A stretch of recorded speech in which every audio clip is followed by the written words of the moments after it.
நீங்கள் தவறவிட்ட எபிசோடுகளை இப்பொழுதே காணுங்கள் உங்கள் Tandivan.com மற்றும் Tandivan யூடியூப் சேனலில்.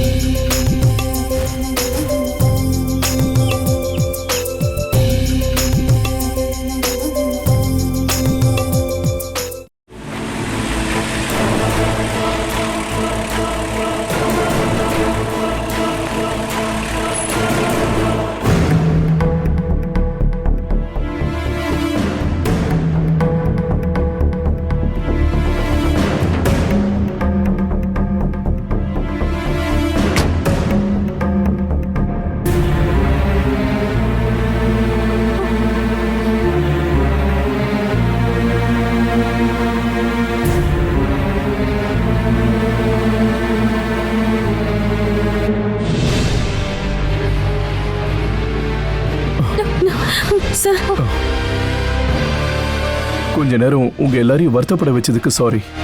காராளிக்காரங்களோட தோட்டத்துல இருந்து கிடைச்ச பாடி கருணாங்களோடது கிடையாது.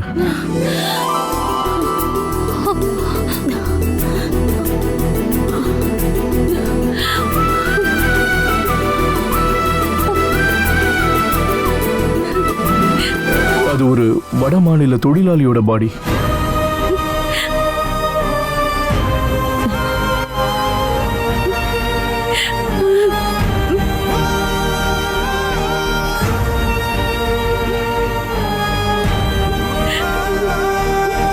யார் கொன்னிருப்பாங்க, எதுக்காக கொன்னிருப்பாங்கன்றதெல்லாம் விசாரணை பண்ணி பார்த்தாதான் தெரியும். இப்போதைக்கு அந்த ஏரியாவில் இருக்கிற வட மாநில தொழிலாளிங்க கிட்ட விசாரணையை ஆரம்பிச்சிட்டோம். நாங்கெல்லாம் எந்த அளவுக்கு கவலைப்பட்டோம்னு உனக்கு தெரியுமாப்பா?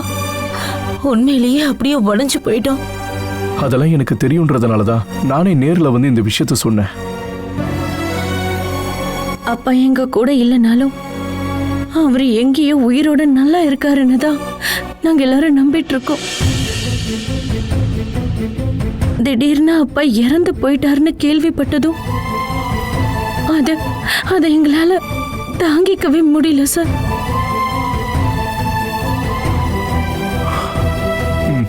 உங்க சங்கடம்லாம் எனக்கு புரியுதுங்க.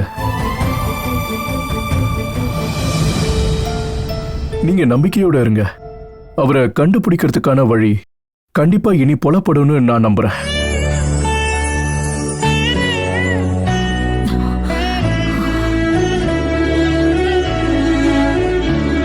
ஒருவேளை உங்களுக்கு நெருக்கமானவங்களே கேள்வி கேட்க வேண்டி வரலாம்.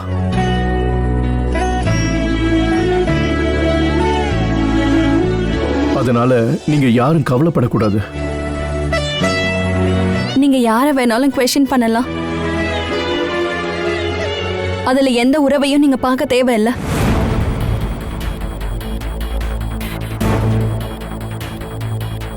எங்களுக்கு எங்க அப்பா தான் வேணும். அது மட்டும் தான் எங்க ஆசை. கருணா அங்கிள் ஊருக்கு வராம இப்பவும் ஏன் இப்படி தலைமறைவா இருக்காருந்தா எனக்கு புரியவே மாட்டேங்குது. ஆனா எங்கேயாவது கருணா அங்கிள் உயிரோட இருந்தாருன்னா நான் அவரை கூட்டிட்டு வருவேன்.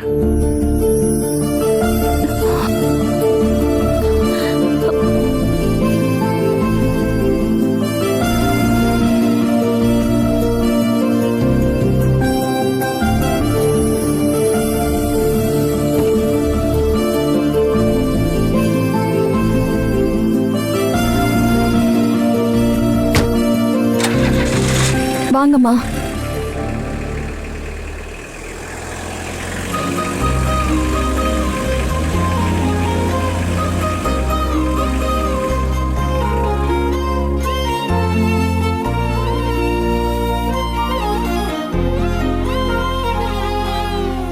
வீட்டுக்கு விருந்தாளி வந்துட்டா சேவலோட பாடுதான் திண்டாட்டம்னு சொல்லுவாங்க. அந்த மாதிரி ஆயிடுச்சு. எங்க எவனை காணனாலும் குற்றவாளியா பாக்குறது என்னத்தான். உன்ன சந்தேகப்படுறத தப்புன்னு சொல்ல முடியாது. கருணாகரம் முதலாளியே இந்த ஊரை விட்டு அனுப்பினது நீதானடா. அதுக்காக அந்த ஆளை அடிச்சு கொலை பண்ணி நான் கிணத்துல வீசுவனா? அன்னைக்கு இருந்த சூழ்நிலை தான் உங்களுக்கு தெரியும்லப்பா. ஆக்சிடென்ட்ல செத்து போனவங்களோட சொந்தக்காரங்க கையில மானசியோட அப்பா கிடைச்சாருன்னா அடிச்சே கொன்னுடுவாங்கன்னு தான் நான் அவரை இந்த ஊரை விட்டு அனுப்பி வச்சேன். அதுக்கப்புறம் அந்த ஆளு எங்க போனாருன்னு எனக்கு சத்தியமா தெரியாதுப்பா. ஊரையெல்லாம் சுத்தி முடிச்சிட்டு அந்த ஆளு கடைசியா இந்த ஊருக்கு தான் வருவாருன்னு நான் நினைச்சேன். ஊருக்கு வந்தா அந்த ஆள் கண்டிப்பா ஜெயிலுக்கு தான் போவாரு. எதுக்கு? உன்னை கொன்னுட்டு டேய், அந்த ஆளோட குடும்பத்தை மொத்தமா அழிச்சவன் நீ மட்டும் தானே. அப்படியா?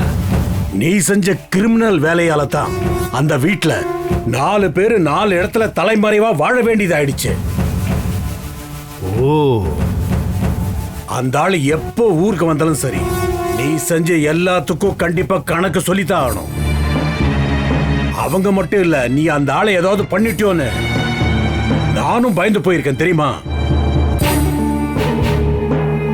போலீஸ் ஸ்டேஷன்ல இருந்தப்ப கூட நான் இதை நினைச்சுதான் பயந்து போயிருந்தேன். அந்த இன்ஸ்பெக்டர் வேற எடக்கு மடக்கா கேள்வி கேட்கிறப்போ உண்மையாவே நான் பயந்துதான் போனேன். அப்பவும் நீ அந்த மாதிரி தப்ப பண்ணிருக்க கூடாதுன்னு நான் எல்லா சாமியும் வேண்டிக்கிட்டு தான் இருந்தேன்.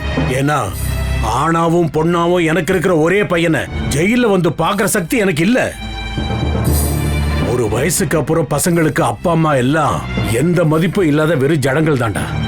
ஆனா அம்மா அப்பா மனசுல பசங்க மேல வச்சிருக்கிற பாசம் துளி கூட குறையாதுடா.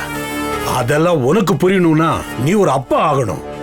இல்லைன்னா நான் சொல்றது எல்லாமே உனக்கு ஒரு ஜோக்கு மாதிரி தான் தெரியும்.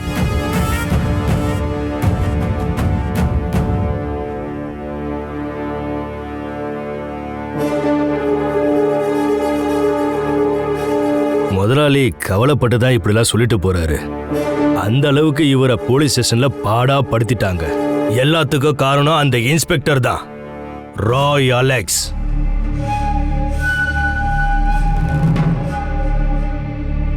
அவனுக்கு நான் யாருன்னு காட்டுறேன். சந்திரா, நான் ஒரு விஷயத்தை கேட்டா நீ உண்மையை மட்டும் சொல்லணும். அந்த கருணாகரம் முதலாளி இப்பவும் உயிரோட தான் இருக்கிறாரா?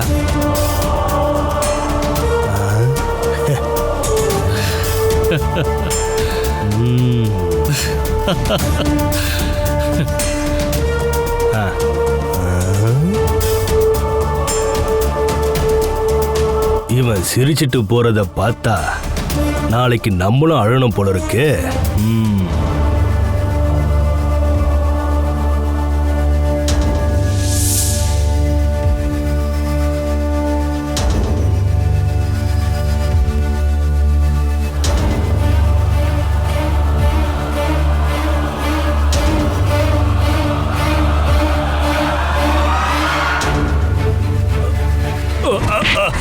ஐயோ ஐயோ, என்ன கொள்ளாதீங்க, கொள்ளாதீங்க. யாரோ கொலை பாக்குறாங்க, ஓடி வாங்க, காப்பாத்துங்க. ஐயோ ஐயோ, காப்பாத்துங்க, யாராவது வாங்க. ஐயோ ஐயோ ஐயோ, என்ன விடுங்க. ஆமா ஆமா, ஐயோ ஐயோ, யாராவது வாங்களே, யாராவது வாங்களே. ஐயோ ஐயோ, என்ன கொல்றாங்களே. ஐயோ ஐயோ ஐயோ.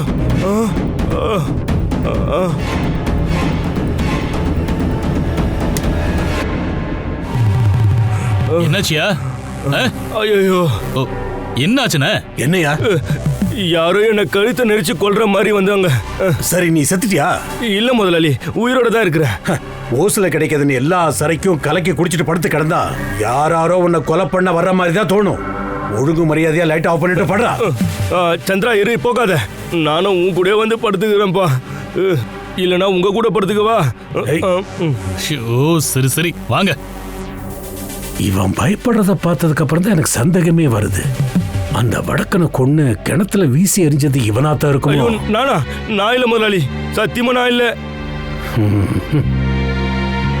முதலாளி. சந்திரா, ஐயோ, இந்த வீட்டுல கண்டிப்பா பேய் இருக்குப்பா. நம்ம கன்னியாகுமரிக்கு போயிட வேண்டியதுதான் போல.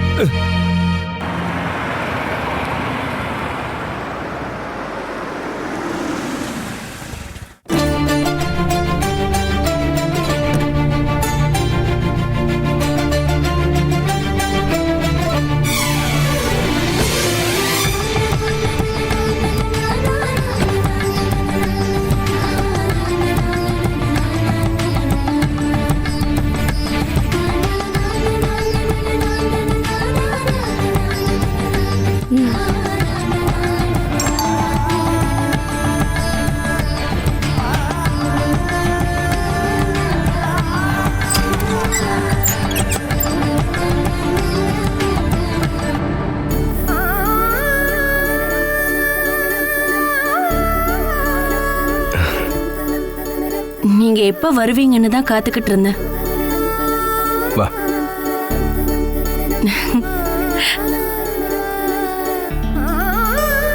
உனக்கு என் மேல கோவமா துளசி? எனக்கு உன் மேல எப்பவும் கோவம் வந்ததே இல்ல. எல்லா உண்மையும் ஒரு நாள் புரிஞ்சுக்கும் போது நீ கண்டிப்பா மாறிடுவேன்னு நான் நம்பினேன். எப்படியோ உங்களுக்குள்ள இருந்த சண்டையெல்லாம் போயிடுச்சுல, எனக்கு ரொம்ப சந்தோஷமா இருக்கு. நானும் சில தப்பெல்லாம் பண்ணியிருக்கேன். ஷைலாவோட அன்பை புரிஞ்சுக்க முயற்சிக்கவே இல்லை. இதுக்கு மேல பழச பத்திலாம் பேச நான் தயாராகவே இல்லை. உடலுக்கு அப்புறமா வர காதலுக்கு தான் ரொம்ப சக்தி அதிகம்னு சொல்லுவாங்க. இதுக்கப்புறம் நீங்க 2 பேரும் எப்பவும் சண்டை போடக்கூடாது. அந்த கடவுளே உங்களுக்காக முடிவு பண்ண பொண்ணுதான் ஷைலா. உங்க மேல உயிரியே வச்சிருக்கிற இப்படி ஒரு பொண்டாட்டி கிடைக்க நீங்க ரொம்ப கொடுத்து வச்சிருக்கணும். வாழ்க்கைன்றது ஒரு கனவு தான். எப்பவுமே கலைஞ்சிடவே கூடாதுன்னு நம்ம ஆசைப்படுற ஒரு அழகான கனவு தான்.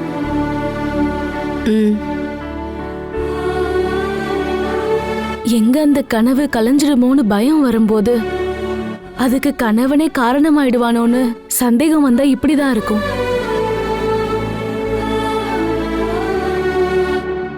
என்னோட வாழ்க்கையில அப்படி ஒரு நிலைமை வந்தப்ப என்ன அறியாமலேயே நான் அப்படி நடந்துக்கிட்டேன். அதுக்கெல்லாம் காரணம் நீதான்ற தப்பான எண்ணம் தான் என்ன அப்படியெல்லாம் செய்ய வச்சது.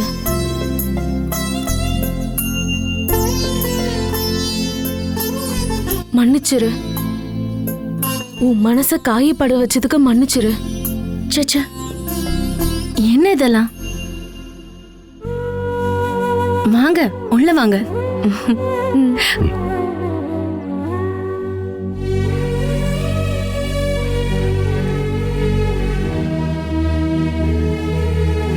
நான் இங்க சண்டை போட வரல. துளசிய வந்து பாத்துட்டு போனோன்னு ரொம்ப நாளா நினைச்சுக்கிட்டு இருந்தேன். அதான் வந்தேன். உன் வாழ்க்கையே கெடுக்க பாக்குறவ துளசின்னு தானே நீ சொன்ன? அப்புறம் எப்படி திடீர்னு அதிசயப்படுற மாதிரி மாறிட்ட? எல்லாம் பொண்ணு பண்ற தப்பு தான். நம்மள சுத்தி நடக்கிற உண்மைய புரிஞ்சுக்காம தீர விசாரிக்காம நிறைய முடிவுகளை எடுத்துருவோம். செஞ்சதெல்லாம் தப்புன்னு ஒரு நாள் தெரியும் போது மனசார ஃபீல் பண்ணுவோம். எனக்கும் அதுதான் நடந்துச்சு. இப்போ ஆச்சும் உனக்கு நீ செஞ்சதெல்லாம் தப்புன்னு புரியுதே. அதனால தானே நான் துளசிய பார்க்க வந்திருக்கேன். அப்புறம் ஜெயா தானியும் குறை சொல்ல முடியாது. இந்த மாதிரி ஒரு அப்பாவி பொண்ண யாருக்காவது பிடிக்காம இருக்குமா? ஏய் ஷைலா, வேண்டாம் வேண்டாம். நான் சும்மா சொன்னேன்.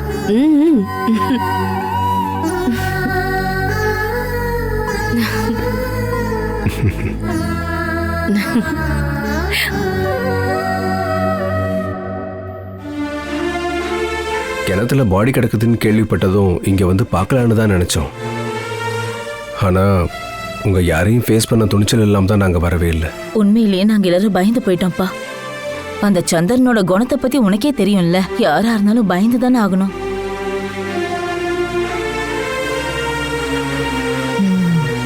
அது மட்டும் இல்ல, ரிப்போர்ட் வர வரைக்கும் நாங்க எல்லாருமே கும்பிடாத தெய்வங்களே இல்லப்பா.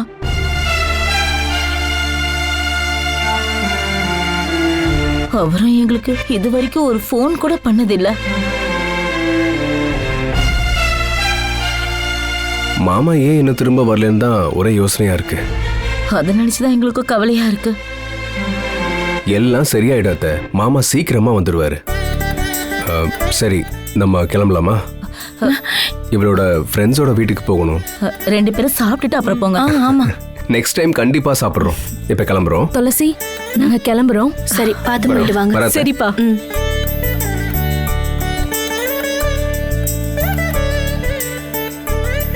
கணவனோட அன்புதான் மனைவியோட அழகுன்னு சொல்றது சரிதாம்மா. ஆமா.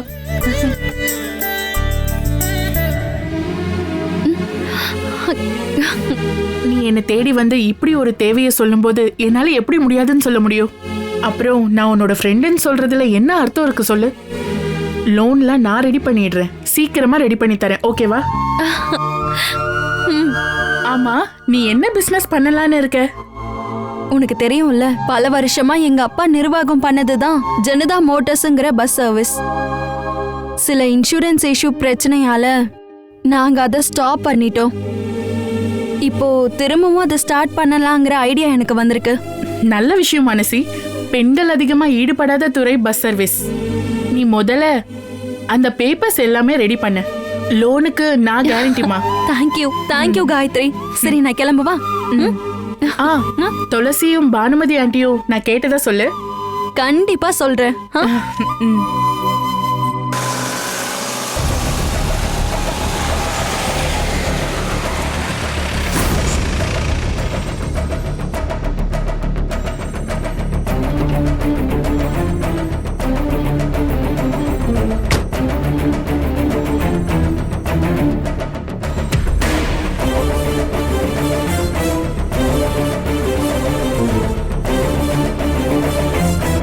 ஏய் மானசி, நீ என்ன நினைச்சிட்டு இருக்க?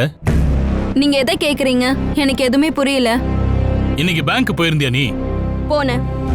எதுக்கு? பேங்க் மேனேஜர் என்னோட ஃப்ரெண்டு. நீ உன் ஃப்ரெண்ட பார்க்க அங்க போகல. நீ அங்க போனதே லோன் வாங்குறதுக்காக தான். ஆமா, அதுக்காக தான் நான் போனேன். ஏன், அதுல உங்களுக்கு ஏதாவது பிரச்சனை இருக்கா?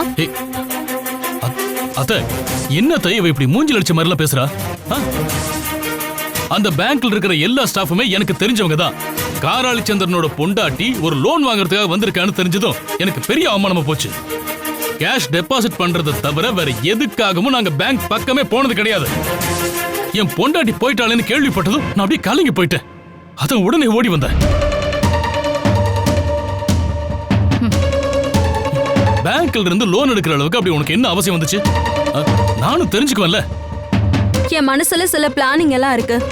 அதுக்கு எனக்கு கொஞ்சம் பணம் தேவை. அந்த விஷயங்களெல்லாம் பத்தி பேசதான் நான் பேங்க்குக்கு போனேன். புருஷனுக்கு தெரியாம அப்படி என்னடி பிளான் பண்ற?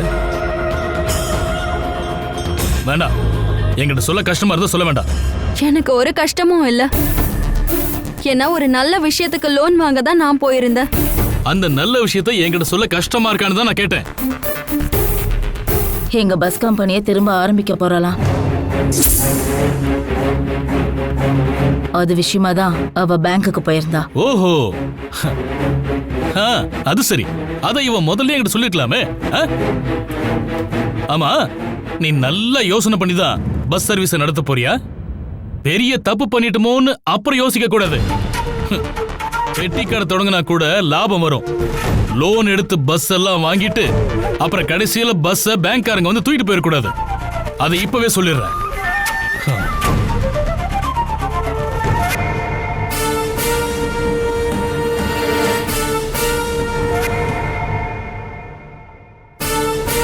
இங்க பாருமா, எதுக்கும் இன்னொரு தடவை நல்லா யோசிமா.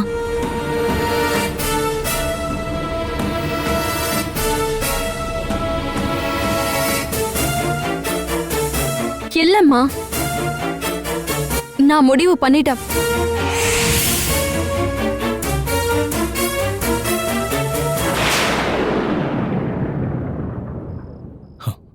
என் மூஞ்சில கரிய பூசதான் மானசி இப்போ பஸ் சர்வீஸ் ஆரம்பிக்க போற. ஒரு விஷயத்த நான் இப்பவே முடிவு பண்ணிட்டேன். அவ பஸ் ரோட்ல ஓடக்கூடாது. அதுக்காக நான் என்ன பண்ண வேண்டி வந்தாலும் அதை நான் பண்ணுவேன். அவளுடைய அப்பா ஒரு பழைய பஸ் முதலாளியாச்சே. ஒருவேளை அப்பாவோட நினைவாதான் பஸ் சர்வீஸ் ஆரம்பிக்க போறேன்னு சொல்றாளோ? அவளும் அவ அப்பனும் இத்து போன பஸ்ஸும் எதையும் நான் உருப்பட விட மாட்டேன். என்னோட ஆசையும் அதுதான்ப்பா. முன்னாடி அவரோட பஸ்ல நான் கிளீனரா வேலைக்கு போனப்ப தெரியாம என்னோட கை முன்னாடி இருந்த ஒரு அக்கா மேல பட்டுருச்சு. என் மேலதான் தப்புன்னு எல்லாரும் பிரச்சனை பண்ணப்ப முதல்ல என்ன அடிச்சது அந்த கருணாகர முதலாளி தான். அந்த ஆளு முதலாளி இல்ல, சரியான பெருச்சாளி. அந்த நிமிஷமே அங்கிருந்து கிளம்பி நேரடியா சிவராஜ முதலாளி கிட்ட வந்து சேர்ந்துட்டேன். அன்னைக்கு நான் வயிறெறிஞ்சி சாபம் விட்டேன். இந்த கருணாகரனோட பஸ் சர்வீஸ் நாதியத்து நாசமா போகணும்னு சாபம் விட்டேன். என் கண்ணீரை கடவுள் பார்த்துட்டாரு. அதான் லைட்டா லேட்டானாலும் நீ அந்த ஆளோட மருமகனாகி ஐஸ்வர்யம்மா வலது காலை எடுத்து வச்சப்பவே அந்த ஆளு இந்த ஊரை விட்டே ஓட வேண்டியதாயிடுச்சுல்ல. அப்போதான் எனக்கு நிம்மதியாச்சு. நான் இப்ப அதை எதையும் யோசிக்கல. அந்த பஸ் சர்வீஸை எப்படி ஸ்டாப் பண்ணலாம் அதை பத்தி மட்டும்தான் யோசிக்கிறேன். அதுக்கு உங்ககிட்ட ஏதாவது ஐடியா இருக்குதா? இருந்தா சொல்லுங்க. அவ பேங்குக்கு எதுக்கு போனான்னு சொன்ன? லோன் ரெடி பண்ண. அந்த லோனையே கிடைக்க விடாம பண்ண போதாதா? அதுக்கப்புறம் அவளால பஸ் இல்ல ஒரு டயரை கூட வாங்க முடியாது. என் ஐடியா எப்படி இருக்கு? நீங்க சொல்றது சரியான ஐடியா தான். கண்டிப்பா லோன் கிடைச்சிருங்கிற நம்பிக்கையில தான் அவ பஸ்ஸ வாங்க போறோன்னு மனக்கோட்டை கட்டிட்டு இருக்கா. அது கண்டிப்பா வெறும் பகல் கனவா தான் இருக்க போகுது. அவளுக்கு எப்பவுமே லோன் கிடைக்க போறதில்ல. லோன் கொடுக்க நான் விட மாட்டேன்.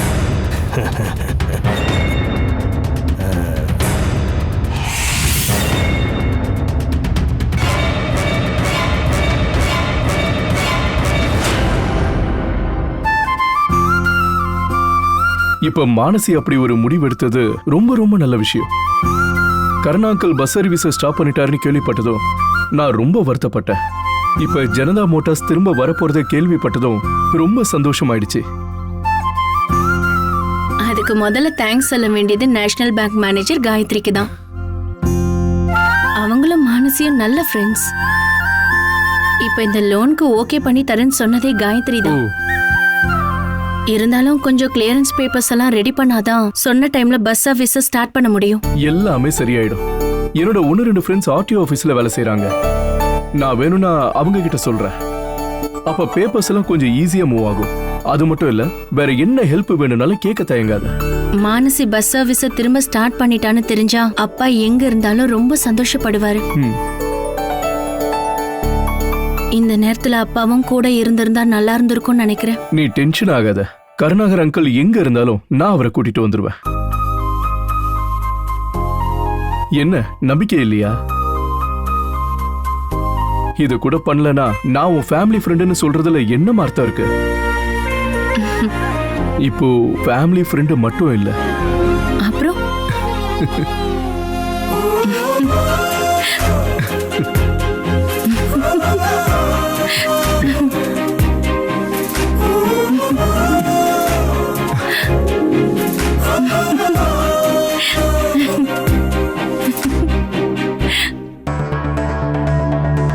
நான் உன்னை இங்க வர சொன்னது முக்கியமான ஒரு விஷயத்த சொல்லதான். என்ன காயத்ரி? அதை சொல்லும்போது நீ என் மேல கோவப்படக்கூடாது. நீ விஷயத்த சொல்லு. லோன் கிடைக்கிறது கொஞ்சம் கஷ்டம்தான் மானசி. ஜனதா மோட்டார் விஷயத்துல டைரக்டர் போர்டுக்கு அவ்வளோ நம்பிக்கை இல்லை. அதனால லோனை இஷ்யூ பண்ண வேண்டான்னு போர்டு மெம்பர்ஸ் சொல்றாங்க. நான் இப்போ ஹெல்ப்லெஸ் மானசி. சாரி. பரவாயில்ல.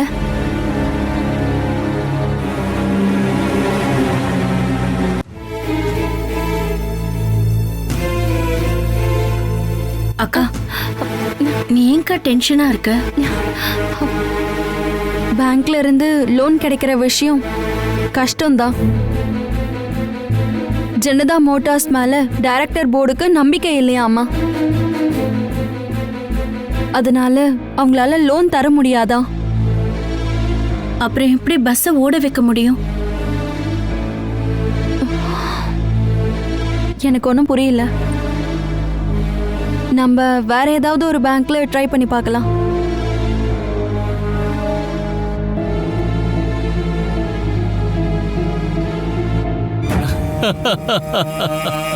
மானசி, அவ இந்த காராளி சந்திரனைய தோக்கடிக்க பாக்குறாளா? அவ எங்க லோனுக்கு ட்ரை பண்ணாலும் நான் அங்க போய் அவளுக்கு முட்டுக்கட்ட போடுவேன். கடைசியில எல்லார்கிட்டயும் அவ பஸ் சர்வீஸ் ஆரம்பிக்க போறேன்னு சொன்னவ அவமானத்துல தலை குனிஞ்சு நிக்கணும். சந்திரா, நாம ஏன் அந்த ரூட்ல ஒரு புது பஸ் சர்வீஸ் ஆரம்பிக்க கூடாது? நாம என்ன டிரைவரா இருக்கிறேன்ப்பா. எதுக்கு? அந்த ரூட்ல டீசலுக்கு கூட பணம் கிடைக்காது. அப்புறம் அந்த கருணாகரை ஊர் மக்கள் முன்னாடி பந்தா பண்றதுக்காகத்தான் அந்த ரூட்ல பஸ் சர்வீஸே நடத்திட்டு இருந்தான். அந்த வேலையில என்கிட்ட நடக்காது. நாங்க நாட்டு மக்களுக்கு சேவை செய்யவெல்லாம் பஸ் சர்வீஸ் நடத்தல. அப்புறம் நாங்க 4 காசு சம்பாதிக்கத்தான் இதெல்லாம் நடத்திட்டு இருக்கோம். கருணாகரனோட பொண்ணுங்க அப்படி ஈஸியா விட்டுற மாட்டாங்கப்பா.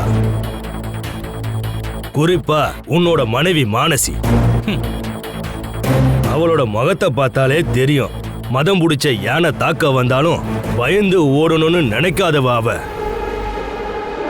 அவ எப்படியாவது பஸ் சர்வீஸ் ஆரம்பிச்சிட்டான்னா அப்புறம் உன்னால எதுவும் பண்ண முடியாது. உனக்கு தான் தெரியும்ல, ஒரே ஒரு பஸ் ரூட்ல ஓட ஆரம்பிச்சா போதும், ஃபைனான்ஸ்காரங்க தானா முன் வந்து நாங்க லோன் தரோன்னு கொடுத்துட்டு போயிடுவானுங்க. அப்படி அவ பஸ்ஸோட எண்ணிக்கையை அதிகமாக்கி பெரிய பஸ் முதலாளி ஆயிட்டான்னா அப்புறம் உன்னோட நிலைமைய கொஞ்சம் யோசிச்சு பாரு. அதையெல்லாம் யோசனை பண்ணிதான் அவளுக்கு எங்கேயுமே லோன் கிடைக்காத மாதிரி பெரிய சம்பவமே பண்ணிட்டேன். அப்புறம் பின்னாடி இருந்து இதெல்லாம் நீதான் பண்றன்ற விஷயம் மானசிக்கு தெரிய வந்துச்சுன்னா அவ என்ன வேணான்னு சொல்லிட்டு போயிடுவா. என்ன பொறுத்த வரைக்கும் அவ இருந்தாலும் ஒண்ணுதான், போனாலும் ஒண்ணுதான். எனக்கு தேவை துளசிதான். இன்னும் கொஞ்ச நாளைக்கு தான் பொறுமையா இருப்பேன். அதுக்கப்புறம் நான் அவளை தூக்கிட்டு போயிட்டே இருப்பேன். அதுக்காக மானசிய கொலை பண்ண வேண்டி வந்தாலும் நான் அதை பண்ணுவேன். ஏன்னா இப்படி நாள் போக போக துளசி என்னை விட்டு பிரிஞ்சு வேற யாருக்கோ சொந்தமாக போறாளோங்கிற எண்ணம் என் மனசை பாடாப்படுத்துது. இதுக்கு மேல முடியாது. மீன் வரும் வரும்னு கொக்கு மாதிரி என்னால காத்துட்டு இருக்க முடியாது. என்ன கொக்கு மீன்ன்றா? சொன்னபடியே கலக்கிடுவானோ இல்ல கலங்கி போய் வருவானா?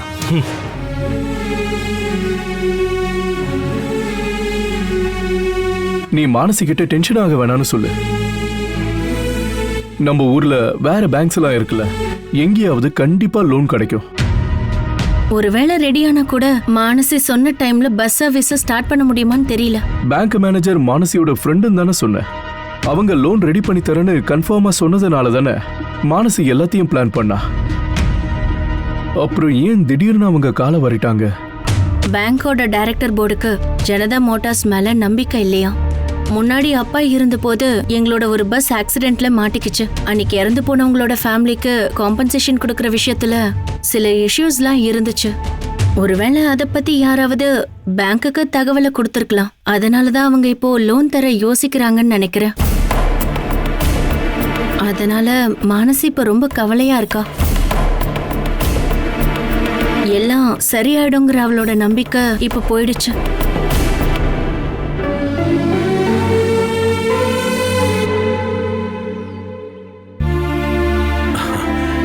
இந்தம்மா, நீ முடிவு பண்ண மாதிரி சொன்ன நேரத்துக்கு பஸ் சர்வீஸ் ஆரம்பிக்கணும்.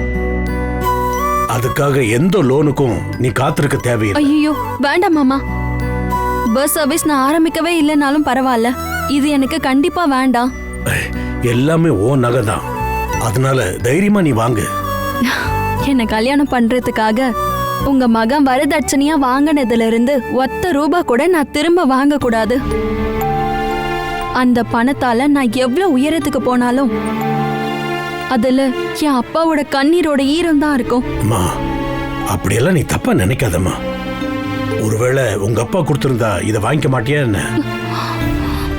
நீ என்னையும் ஒரு அப்பா மாதிரி பாக்குறதா இருந்தா நீ இதை வாங்கிக்கணும். அன்னைக்கு நான் இருந்த சூழ்நிலையில இந்த நகையெல்லாம் லாக்கர்ல கொண்டு போய் வச்சுட்டேன். ஆனா இனி இது இருக்க வேண்டியது உன்கிட்ட தாம்மா. இதுல இருந்து கிடைக்கிற பணம் உன்னோட வளர்ச்சியோட ஆரம்பம் தாம்மா. உங்க அப்பா விட்ட இடத்துல இருந்து நீ ஆரம்பிக்கணும். அப்படி ஜனதா பஸ் திரும்பவும் சர்வீஸ் ஆரம்பிக்கணும்.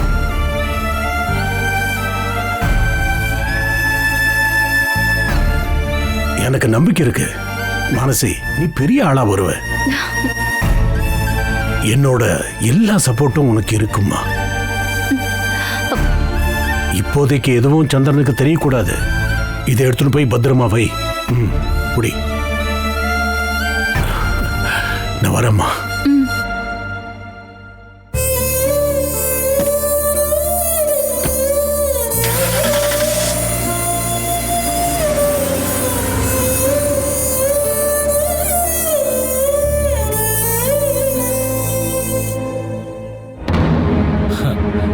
அசல நீங்க மெதுவா கொடுத்தா போதும். ஆனா இந்த வட்டி அது மட்டும் கரெக்ட் டயத்துக்கு வந்துடணும். அதுல ஏதாவது எசகு பசகு ஆச்சு அப்புறம் நான் வேற மாதிரி ஆயிடுவேன். இதுக்கு மேல என்ன கால் பண்ண வைக்காதீங்க.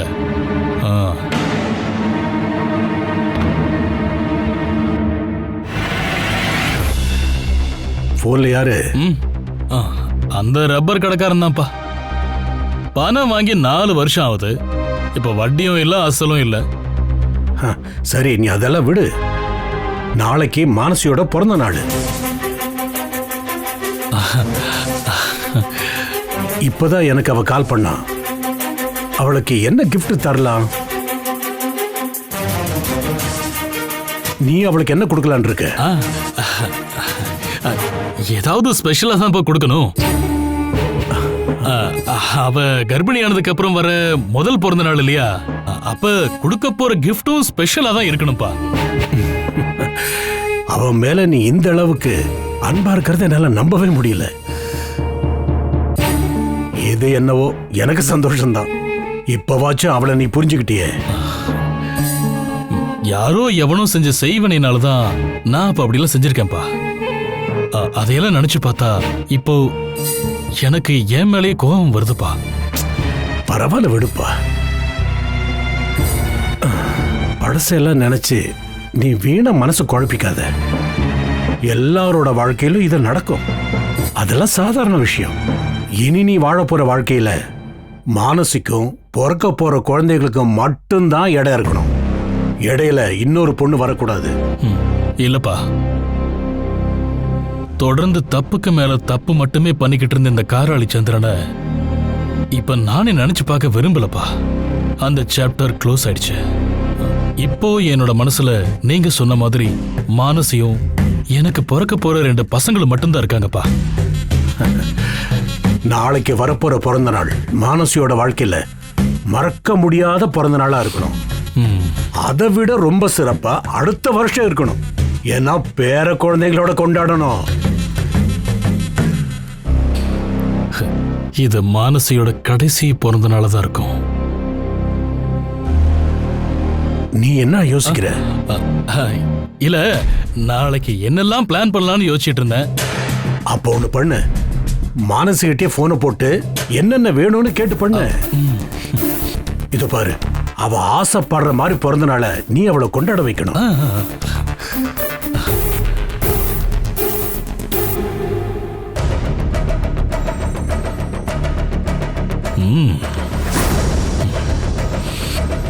ரெடி பண்ணிட்டா போச்சு.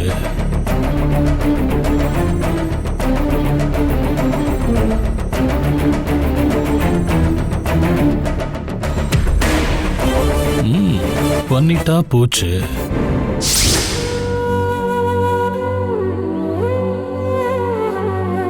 கொஞ்சம் சீக்கிரமா வாமா.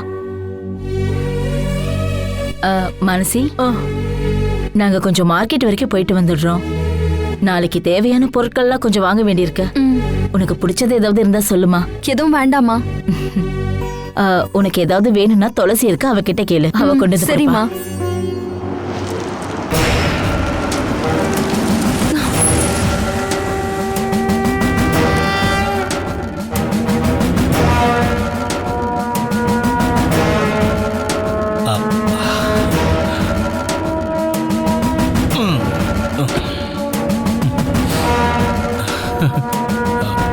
என்ன, எங்க கிளம்பிட்டீங்க? மானசிக்கு நாளைக்கு பிறந்த நாள்ல அதான் சில பொருட்கள்லாம் வாங்க போறோம். ஓ, வேணும்னா நான் டிராப் பண்றேன். வேண்டாப்பா, நாங்க அப்படியே நடந்து போய் ஒரு ஆட்டோவை பிடிச்சு போயிடுறோம். அப்புறம் எல்லாமே அதிகமாவே வாங்குங்க. எந்த குறையும் இருக்க கூடாது. வாங்கக்கா, போலாம். போயிட்டு வச்சிருக்கா. மூக்கு வேர்த்து எப்படிதான் வந்தானோ தெரியல.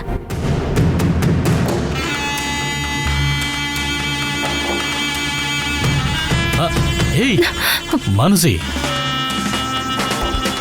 கைய விடுங்க, எனக்கு வேலை இருக்கு.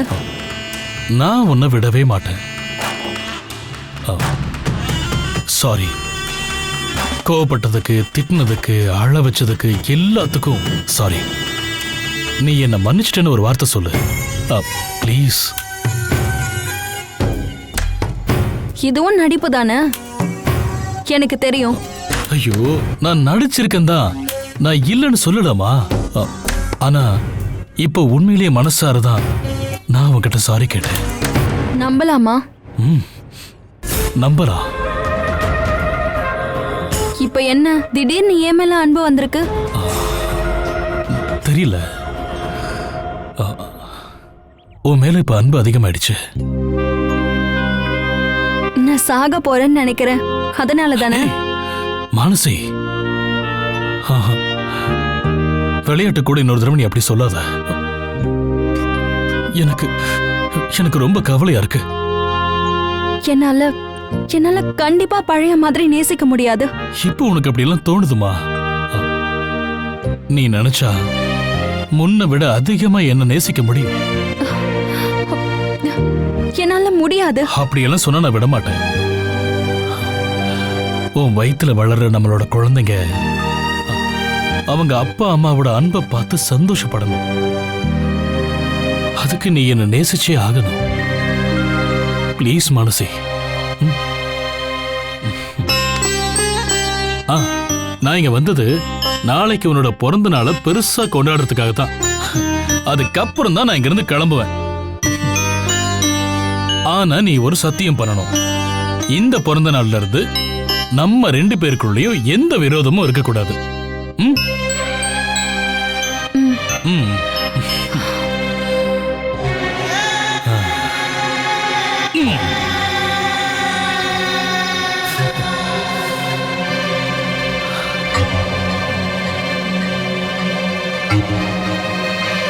சாக போற உன்னை லைட்டா சந்தோஷப்பட வைக்கிறேன்டி.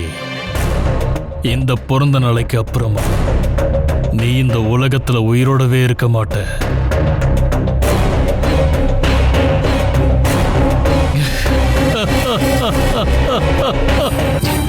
பல ரயில்களில் வேகங்கள் அதிகப்படுத்தப்பட்ட நிலையில் இது போன்ற கேளிக்கை அம்சங்கள் மற்றும் பொழுதுபோக்கு விஷயங்கள் நம் ரயில்வே துறையை அடுத்த கட்ட நிலைக்கு கொண்டு சென்றதென்று ரயில்வே அமைச்சர் நேற்று தெரிவித்துள்ளார்.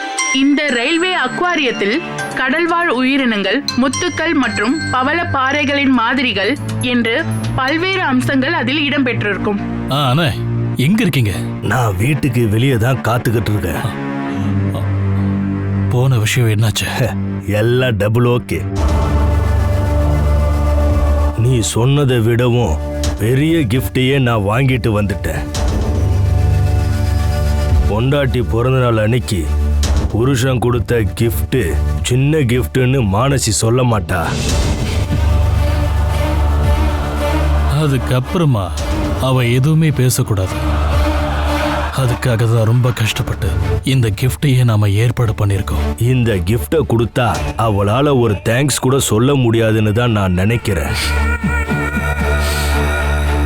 அந்த அளவுக்கு ஒரு ஸ்பெஷலான கிஃப்டை உன் மனைவிக்காக நான் வாங்கிட்டு வந்திருக்கேன். ஆனா நீங்க சொல்றதெல்லாம் கேட்கும்போது எனக்கு உடனே அந்த கிஃப்டை பார்க்கணும்னு ஆசையா இருக்குண்ணே. நீ ஒன்னு பண்ணு, நீ வீட்டோட பேக் சைடு வழியா வா. நான் கிஃப்ட் எடுத்துக்கிட்டு அங்க வரேன். ஓகே சரி.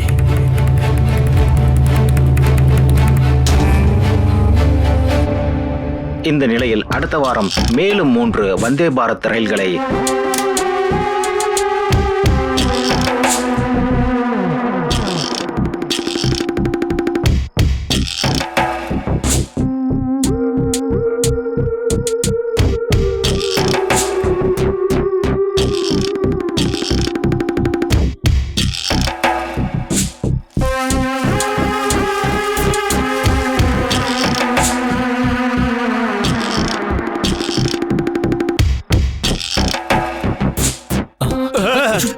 ஐயோ அண்ணா கத்தாதீங்கண்ணே, நான் தானே.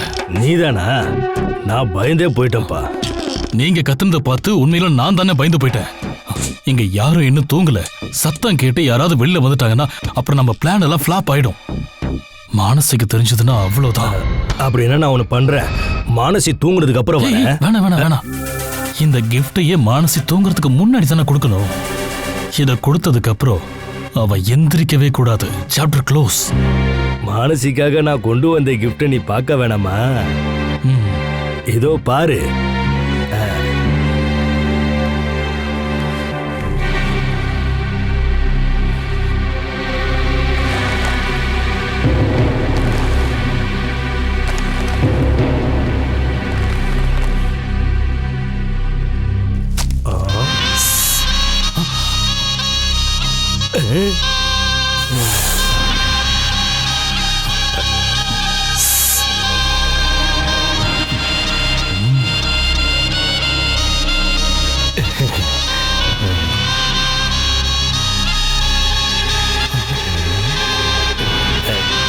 கிஃப்ட் எப்படி தம்பி?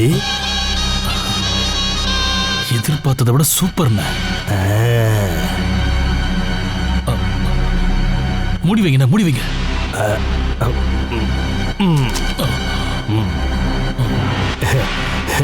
உலகத்துல எந்த ஒரு புருஷனும் இப்படி ஒரு பிறந்தநாள் கிஃப்ட பொண்டாட்டிக்கு கொடுத்துருக்க மாட்டாங்க.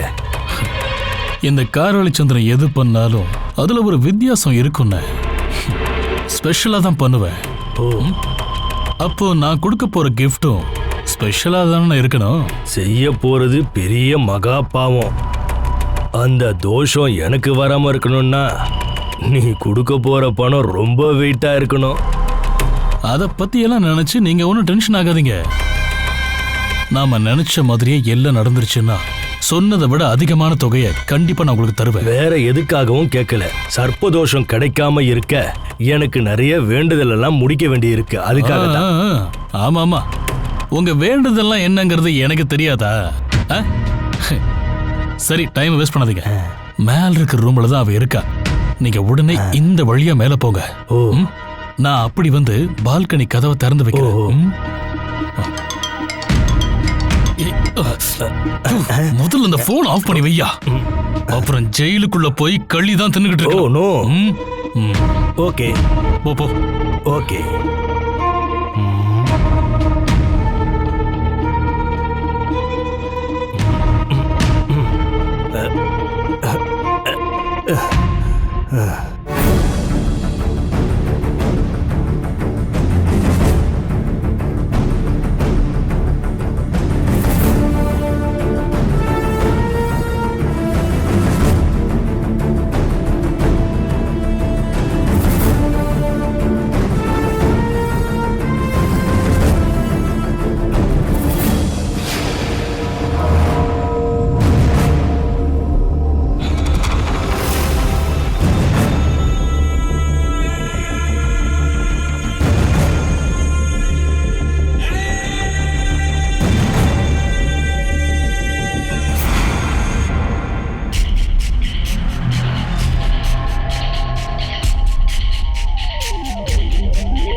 சந்திரா, நீங்க எங்கேயாவது போய் மறைஞ்சிருங்கண்ணே. போங்க. சரி சரி, நான் கூப்பிடுறேன். யார் கண்ணிலையும் பற்றாதீங்க.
Catch us on TV, Tandivan.com, Facebook and YouTube.